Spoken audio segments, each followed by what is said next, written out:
Next question है based on equation energy is equal to minus based on equation energy is equal to minus 2.178 into 10 raised to the power minus 18 z square upon n square joule. Certain conclusions are written. Which of them is not correct? Larger is the value of n, larger is the orbit radius. हमें बताना है कि कौन सी जो है correct नहीं है.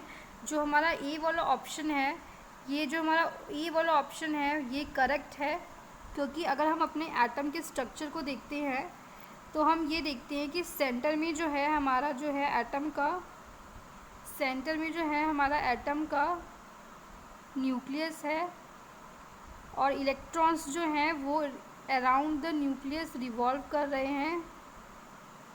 हमारे इलेक्ट्रॉन्स जो हैं वो अराउंड द न्यूक्लियस रिवॉल्व कर रहे हैं. ये हमारा फर्स्ट ऑर्बिट है, सेकंड ऑर्बिट है, थर्ड ऑर्बिट है. जैसे जैसे न्यूक्लियस का और ऑर्बिट का डिस्टेंस इंक्रीज होता जाएगा,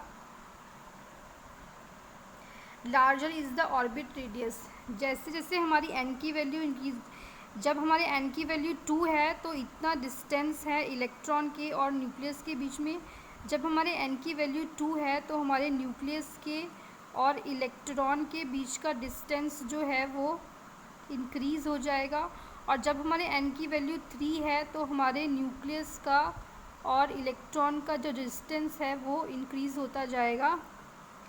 तो फर्स्ट वाला जो ऑप्शन है वो राइट है, क्योंकि जैसे एन की वैल्यू फर्स्ट, सेकंड, थर्ड पे इंक्रीज़ हो रही है, हमारा न्यूक्लियस का और इलेक्ट्रॉन का डिस्टेंस जो है वो भी इंक्रीज़ होता जा रहा है. तो हमारा फर्स्ट वाला ऑप्शन जो है वो राइट है. हमें बताना है कि कौन सा इसमें से राइट नहीं है, not correct. Larger is the value of n, larger is the value of n, larger is the orbit radius. Second में बोल रहा है, बी ऑप्शन में बोल रहा है equation can be use to calculate the change in energy when the electron changes orbit. इस equation को हम यूज़ कर सकते हैं, हम इसको यूज़ कर सकते हैं 1/n1 square minus 1/n2 square की फॉर्म में. यहाँ पे हम अपनी कांस्टेंट की वैल्यू जो है ये हम यहाँ पे अपनी वैल्यू पुट कर लेंगे. तो ये जो हमारी इक्वेशन है, this equation can be use to calculate the change in energy when the electron changes orbit. जब इलेक्ट्रॉन अपनी ऑर्बिट चेंज करेगा, n1 से n2 में जाएगा, तो हम एनर्जी जो है, हम चेंज इन एनर्जी को कैलकुलेट कर सकते हैं. हम डेल ई की वैल्यू को कैलकुलेट कर सकते हैं, change in energy when the electron changes orbit. तो ये हमारा जो बी वाला ऑप्शन है, ये जो हमारा बी वाला ऑप्शन है ये भी राइट है. उसके बाद थर्ड में वो बोल रहा है कि for n is equal to n the electron has more negative energy than it does for n is equal to 6, which means that the electron is more loosely bound in the smallest allowed orbit. इसमें बोल रहा है कि जब हमारा electron है अपनी orbit n से, हम ऑर्बिट को डोनेट कर रहे हैं, जो स्मॉल n है उससे हम अपनी स्मॉल n से हम अपनी ऑर्बिट को डोनेट कर रहे हैं.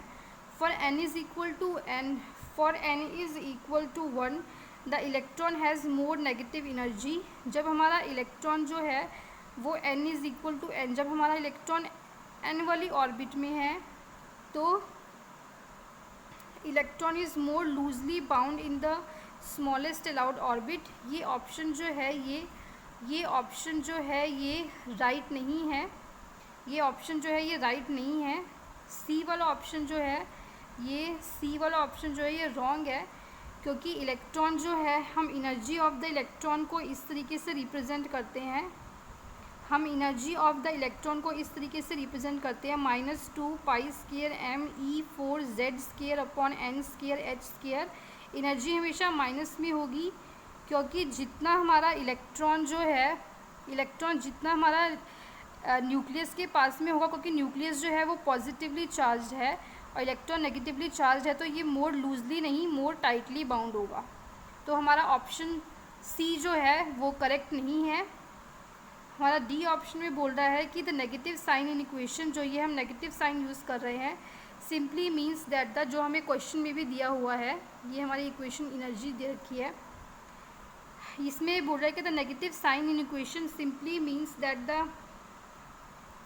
the negative sign in equation simply means that the energy bound to the nucleus is lower than it would be if the electrons were at infinite distance। अगर electron जो है वो किसी भी ऑर्बिट में होगा, n की वैल्यू जो है वो अगर इनफाइनाइट है, अगर n की वैल्यू जो है वो